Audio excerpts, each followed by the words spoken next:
si waat nañ ci plateau bi Aïssatou Diop Fall di ko sant di ko gërëm ci jàngat bu amati solo boobule suñu gan egsi nañ li ñu ko waxee sànq Serigne Cheikh Ahmed Tidiane Sy Al Amine jiite cadre unitaire de l'islam tey jii la ñu fas yéene waxtaan nag moom ak situation bi ñu jàpp ni dafa tendu jamono ji ci réew mi ak gis nañu li fi xewoon ci mars ñoom ñoo ci doxoon tànk jàmm ba jàmm ñëwaat fii Serigne bi ñu ngi lay nuyu di la ziar di la dalal jàmm.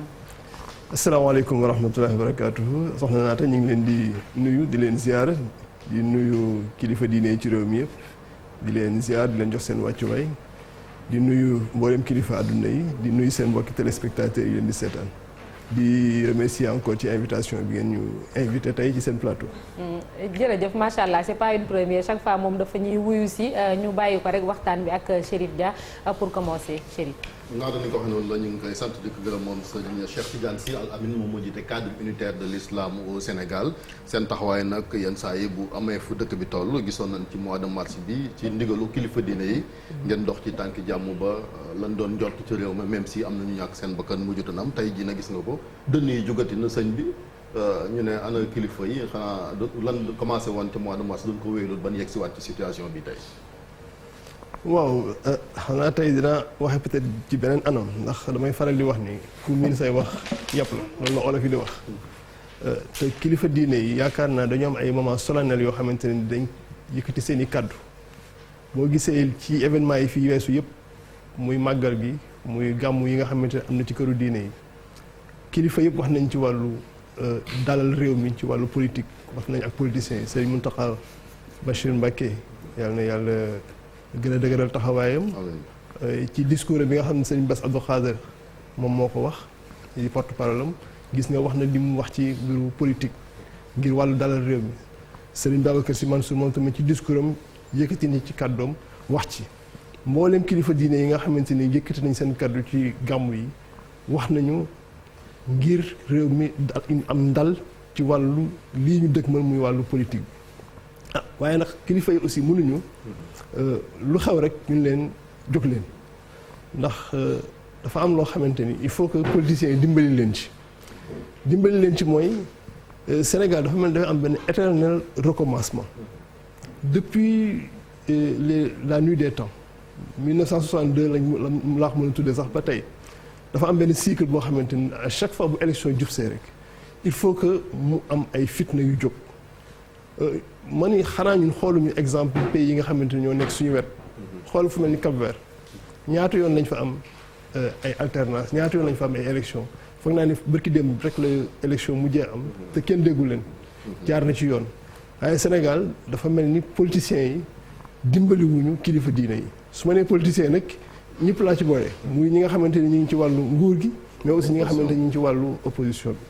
bi su ma waxee ñu wàllu opposition bi dafa am loo xamante ni il faut que ñu d'abord foofu laay njëkk a indi sama kàddu il faut que ñu indiwaat ko muy crédibilité wu justice dama gis ne lu ñu yëkkati rek ñu ne justice bi dañ ko manipuler justice bi jaarul yoon il faut que sénégalais yi taxawaat ci joxaat crédibilité justice nag dafay laaj am lu muy laaj mooy ñi nga xamante ne ñoom ñooy les justiciables kuñ ci woo mais nga dem wuyu la mu laaj ci àq nga teg ko ba nga xamante ni boo ci waree seral sa der nga ter ci der waruñu ne ku ñu ne dañ la war a woo ci justice rek nga yëkkati ay fitna nga yëkkati ay nit ñi bëgg leen a dóor ci kaw loolu doxalinu justice bi kay waral ñi koy incarné amul taxawaay bu ñu war a taxaw ngir nit ñi wóolu leen foofu laay wax tamit justice tamit il faut que ñoom seen biir ñu xoolal seen boppam ñu xoolaat seen bopp ndax dañuy faral di wax ne am na nu ko ngeen koy wax ci tubaab ne c'est pas la justice qui est indépendante mais c'est les magistrats qui doivent être indépendants magistrats yi ci boppam ñoom tamit war nañu am taxawaay boo xamante ni kenn du leen mën a manipuler ci mbir yi ndax li ñuy wax l'occasion fait le larron am na léeg-léeg dafay xaw a tey xel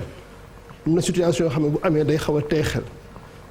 waaye waxuma nit bii ci la bokk ndax dégg naa le procureur bu ñu waree wax ci li nga xam ne moo xew ci wàllu affaire Barthélémy Dias bi waxuma ni ci la bokk ndax le procureur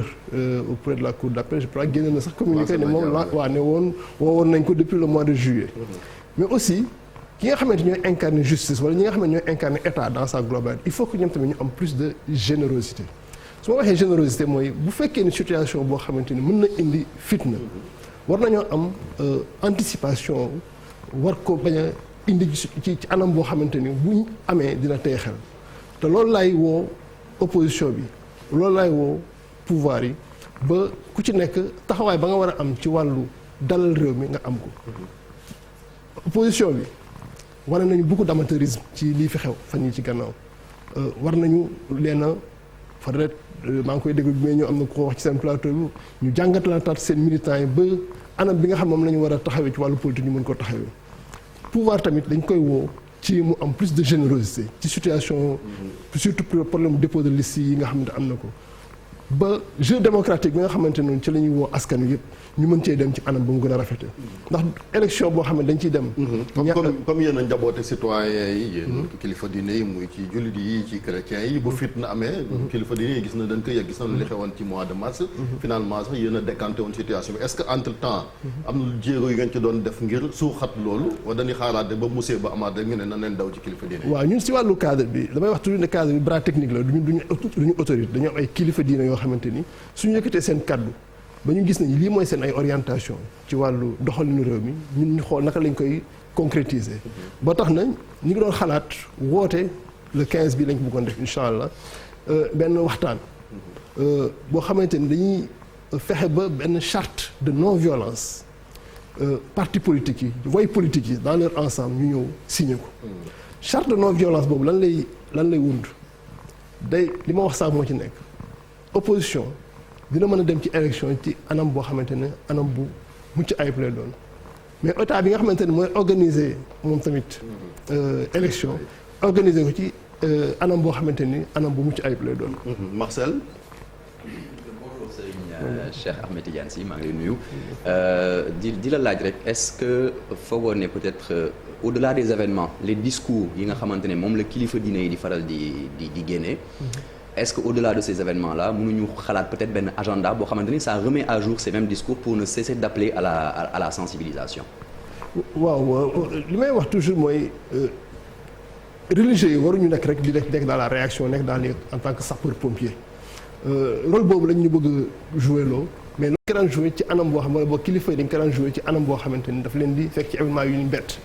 mais gis nañ ni comme léegi dafa am benn cycle de violence bi am war nañu mën a teg benn moom lay wax ci charte bi léegi benn charte boo xamante ni wala benn doxalin boo xamante ni mbooleem acteurs yi du ma sax politique yi mais mbooleem acteurs yi nga xamante ni muy wàllu muy syndicalistes yi muy politiciens yi muy société civile war nañoo mën a toog di waxtaane benn doxalin boo xamante ni bu ñuy jëm ci élection wala bu ñu nekkee ci ay jàmmaaro dafa am ci diggante ay way fippu ñu mën a xool ci yoon boo xamante ni état dina koy mën di tëral ci jaar opposition tamit am yoon boo xam ne dañ ci mën a jaar ba ñuy situation yi bi nga xam ne dañ koy gis ni bañ a am damay wax ni tey waratuñu nekk ci réaction ci proaction lañu war a nekk ñun li nga xam ne ñoo ñu woy kilifa diine yi bokk dañu war di am situation boo xam ne buñ ci eggatee dootuñu xaarati ba mu egg fa pour ñu mën a réagir war nañu mën a ndax su continuer nii c'est souvent sax dégg naa ko ci waxtaan yi nga xamante ne ay kilifa opposition wax ko nee nañu léegi kilifa diine yi dañuy téye loxo ñi ñuy duma bàyyi ki nga xam ne day dóor wala boo nekk bul yuuxu kon loolu tamit day indi beneen jeexital ci askan wi nekk parfois kilifa diine dañuy am position boo xam dañ koy jël boo xamante ne du arranger opposition bi wala boo position yi muy jël souvent état lay gën a favoriser non je pense que loolu amul il faut que parce que situation day taxaw ñu war a dalal réew mi parce que am na loo xamante ni bu ñu ko deful ci wàllu téye fitna bi mais comme on dit ni ko wàllu tubaab bi dafa demee nous serons tous morts donc il faut que kilifa diine yi bu fekkee ni dafa am situation bu urgente il faut que ñu xool naka la ñuy dalal réew mi te loolu évidemment lan moo ko mën a indi mooy opposition bi arrêté fipp bi mu def mais aussi état bañ a. surtout que état bee am doole ji kon kay moom lañ war a gën a wax ak xanaa. waaw mais état dafa am li ñuy wax obligation préserver la paix sociale kooku du wàllu sax politique loolu wàllu état la donc su fekkee ni dafa am ñu yëngatu ci réew mi am na loo xamante ne état moo ko war a taxawee fa tabarakallah kon il faut que kilifa diine yi foofu lay daanele soit plus proactif ci seen doxalin et bañ a rek nekk dans la réaction te loolu nag wut benn charte benn anam boo xamante ne dañ koy d'accord ne opposition ak état ak syndicaliste ak mbooleem force vive de la nation ñii lañ war a doxale ngir éviter ñu egg ci situation escalade yu voilà c'est pas sëriñ bi xam nga yéen jamono ji daanaka rôle sapeur pompier ngeen di faral di jouer su yëf yi su demee ba tàkk ngeen ñëw fexe ba dal am mais problème bi dafa gën a profond parce que dafa mel ni classe politique bi dafa dem ba manquer valeur parce que soo xoolee politiciens yi justice bi politique bi moo dem ba jël en otage justice bi ba di ko sax andi ay jafe-jafe pour mu mën a rendre justice parce que lu tax ñoom seen position démb ak seen position tey du benn ils voguent en fonction de leurs intérêts loolu naka la ñu mën a solutionner problème boobu. loolu askan wi rek moo ci mën a am une solution ndax su ma nee askan moo ci mën a une solution Sénégal il faut ñu xam ni politiciens yi matuñu 200,000 personnes bëgg a jël en otage réew mi loolu nit ñi ci boppam askan wi ñoo war a bañ loolu su ma nee politicien nag. damay wax toujours état comme pouvoir lay wax. il faut que l'état il faut les politiciens en tout cas du côté du pouvoir comme du côté de l'opposition ñu xam ni que réew mi dafa am nu mu tëddee. askan wi ñoom dañ leen am lu ñu leen dénk ci seen ay prérogatives yooyu nag warul nekk loo xamante ne dañ koy utiliser ngir seen ay propre intérêt te il faut que nag askan wi aussi gën a yeewu ci taxawaayu politiciens yi bi ñuy taxaw parce que c'est vrai rôle politique mooy jël réew mais ak jëlin ba nga koy amee te loolu suñu kilifa diine dañ koy toujours di attirer seen attention te doon ci rendre hommage quelqu'un ku meloon Abdoulaye Wade bi doon wax naa je ne marcherai jamais sur des cadavres pour arriver au palais il faut que politiciens yëpp am taxawin boobu ci seen réew ngir bañ a jël en otage les populations bañ a jël en otage aussi la justice wax nga ko léegi ndax bu ñu xoolee li nga xamante moo fi amoon ci 8 mars bi c'est vrai am na dossier juridique mais aussi am na anam boo xamante ni politiciens yi bëggoon nañ ko taxawee ngir jël en otage la justice tey jii tamit gis naa ku mel ni damay tudd turam sama xarit la Barthélémy Dias am na lu mu yëkkati wax ko am na taxawaay boo xamante ni ça n'honore pas les politiciens ñun en tout cas duñ leen ci encourager ngir ñuy woo population yi ci ay ñaxtu wala di woo population yi ci ay soulèvement ci problème boo xamante ne problème lu ci ëpp diggante nit ak nit la. boo xoolee problème fi amoon ci Sonko diggante nit ak nit la. boo xoolee tey Barthélémy lu mu am nii c'est vrai que bu même fekkee ne politique moo ko laloon diggante nit ak nit la. justice war ci am taxawaay bu mu ci war a taxaw nañu bàyyi justice tant que nag justice bi indiwul taxawaay boo xam ne dafa méngoowul ak li yoon wax bu boobaa ñu xam ni justice deful rôle mais fa ñu toll tey en tout cas Barthélémy amoon na ñu ngi koy waxee te accusation bu amoon ci moom justice rendroon na benn premier verdict tey ñi ngi xaaral beneen verdict dañu bàyyi justice mu joué rôle am. sëñ Cheikh Ahmed Tidiane Sy est-ce que du tamit yenn saa yi kilifa diine yi dañuy sax dem ba tàyyi ci wax wala sax du ñu bëgg a wax ndax lu ci bëri dañuy ñaan njëkk politiciens yi di wax ak ñoom waaye duñ leen déglu donc finalement ñoom dañuy préférer sax xaj na bañ a wax mars xaj na yéen a jóg sax dox ci ay tànk jàmm waxtaan ceeg ñoom xaj na ñu mën a def ay sorties wax pour jàmm amaat ci réew mi ndax du position politiciens yi aussi bien opposition comme majorité moom mooy tax ba yenn saa yi ñu bëgg a téye seen bopp sax bañ a wax. kilifa diine moom maanaam tey seen kurus yi kese rek di ñaan nag di wax ak seen taalibe yi nga xam ne mën nañoo wax ak ñoom te ñooñ mën nañ leen a dégg. waaw kilifa diine moom du ñu tàyyi mukk ci wax ndax dafa am lu leen yàlla jaglelee ci réew mi damay wax toujours ne jamono ba ñu war a waxee ak nañu war a waxee ñoom ñoo koy seen agenda wax ñoom ñoo koy définiral seen bopp du loo xamante ni dañ leen ciy pousse. déggoon naa benn kilifa mu ne benn kilifa politique mu ne waaw kilifa diine yi dañuy xaar ba mbir mi tàkk ñu doog a wax man ko non wax naa sànq ca ma njëlbeen wax ni ku miin say wax ñëpp la donc tey ñoom du ñu tàyyi ci wax mais lii seen rôle mooy Sénégal dafa am particularité mooy askan wi kilifa diine lañ jox seen xol ndax dëkku diine la ah rôle boobu nag dañ koy jouer ci na mu gën a nekkee ci intérêt population yi dafa amoon Serigne Babacar Serigne Mansour Dabakh discours bi mu defoon ci 8 mars bi mu wax benn wax bu am solo mu ne na ngeen xam ni kilifa diine yi du leen war mukk wax boobu dafa am solo ñàkk trahir bi nga xamante ni moom la kilifa diine ñàkk a trahir population yi moo tax ñu mën di continuer di jouer rôle boobu bu leen politiciens yi dégloo alhamdulilah bu leen politiciens yi dégluwul ñoom ña war a waxal muy seen ay mbokki taalibe muy seen ay taalibe dinañ leen déglu te loolu moo am solo ci réew mi loolu laa wax sànq il faut pas que les politiciens prennent en otage ce pays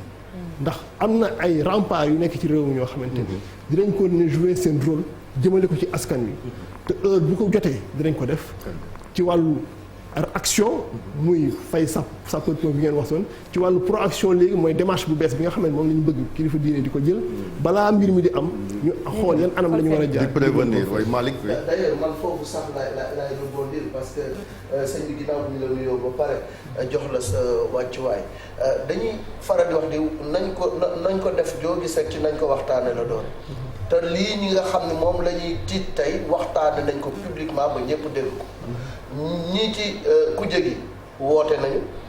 ña nga xam ne ñoo fare ci nguur ga yi tamit woote nañu ni ñoom tamit du ñu bàyyi jële ñu def lu leen neex donc fitna mi ngi waaj a juddu est-ce que tey anticipation warul woon am ci pouvoir spirituel bi ñun ñi nga xam ni ñun ñoom yéen la ñu jox suñuy xol ngeen wax ak ñun pour que askan bi bañ a dem aussi di manifester ak a xeex ak a toji bopp ak a toj alalu jàmm. waaw def naa ko ci sama njëlbeen ni kàddu ne kilifa diine yi bi ñu waree wax solennellement parce que ñoom tamit dañu am ay période yu solennelles yoo xam ci la ñuy waxee ak seen i askan ak seen i ay taalibe ci gàmmu yi ak ci màggal yi kilifa diine yi wax nañu ak askan bi tey nag li des mooy ñu wax ak politiciens yi wax ak politiciens yi nag léeg-léeg du ci woo leen rek ci benn ruq wax ak ñoom ci téléphone ndax loolu kilifa yi ñu ngi koy def seen rôle la heure bu ñu gisee kilifa diine wala boog politicien bu jaarul yoon dinañ la woo ci dans le secret des dieux waxtaan ak yow mais ñun moom laa wax sànq ne il faut que ñu teg benn charte boo xamante ni ñëpp ki la ñuy war a jaar muy politicien nguur gi muy politicien opposition bu ko defee askan wi mooy nekk juge bu ñu demee ba élection jub wala bu ñu demee ba jafe-jafe am ñu xool kan ci politicien moo respecté wul charte boobu bu ko defee ñu xam ni kat kii intérêt réew mi tax koo jóg kii intérêt boppam moo ko tax a jóg. di ngeen ko dénoncé boobu waaw. incha allah kooku moom bu ñu tegee charte bi ñu bëgg a teg parce que loolu ñu ngi ci dugal suñu kilifa yi ndax ñoom lii seen wareef mooy wax ak askan bi mais ñun en tant que cadre unité de l'islam nga xamante ni mbooleem këru diine yi ñi ngi ci mbooleem association islamique ñi ngi ci dañu ne dañuy bëgg a teg benn charte boo xamante dañ koy signaloo charte de non violence lañ koy bëgg a tuddee signaloo ko mbooleem politicien boo xam ne mi ngi ci réew mi ngir mu respecter li nga xamante ni mooy doxalin yoon ci réew mi. mais contentieux bu ñu taxawee ci contentieux électoral bi mooy ñun rejeté seen i liste parce que bu ñu leen talee bokk est-ce que loolu aussi. waaw du fitna c'est vrai que ñi ngi invoqué loi et code électoral mais jàmm moom moo gën loi. waaw loi moom damay wax toujours il est rendu au nom du peuple. ngeen di wax duralex lex waaw léegi loi métti na waaye nag loi la mais ci situation yii nii loolu laa wax sànq dama ni il faut que état bi am plus de générosité nag loolu dañ ciy woo ku mel ni président de la république nga xamante ni moom moo njaboote ñëpp c'est vrai il y a un peu d'amateurisme du côté de l'opposition il faut le reconnaître peut-être précipitation am na ci négociation yi amoon seen ay biir ba bi ñuy déposer liste yi ñu déposer ko ci anam boo xamante ni jaarul ak yoon mais pour jeu démocratie ñu mën ko jouer ci anam bi mu gën a rafetee ñun dañuy ñaan tamit l'État ci nga xamante moo njaboote ñëpp ñu appelé ko à plus de générosité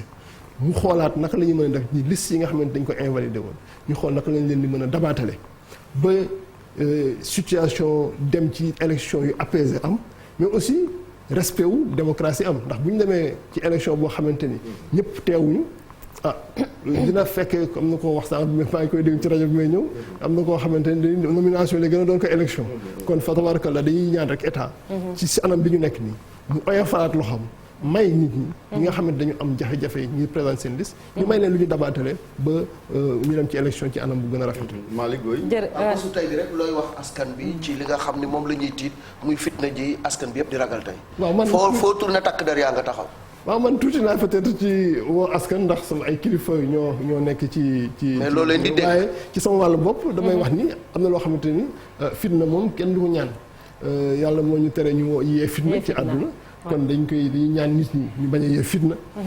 li nga xamante ne li ñu mën a dabaatal la ñu dabaatal ko ci wàllu élection yi. li nga xamante ni moom la ñu woo ci wàllu justice. mu dem wuyu ci anam bi mu gën a rafete da nga xamante moom la yoon décidé aussi ñu nangu ko ndax yoon loolu mooy. te justice yi tëdd njaaxaanaay ndax sa maam Abdoul Aziz Dabakh daan na wax ne lu nit àtte fii di nga ko àttewaat ëllëg. loolu la ñuy ñaan justice pour que mën a toog ak mën a tëdd jaaxaanaay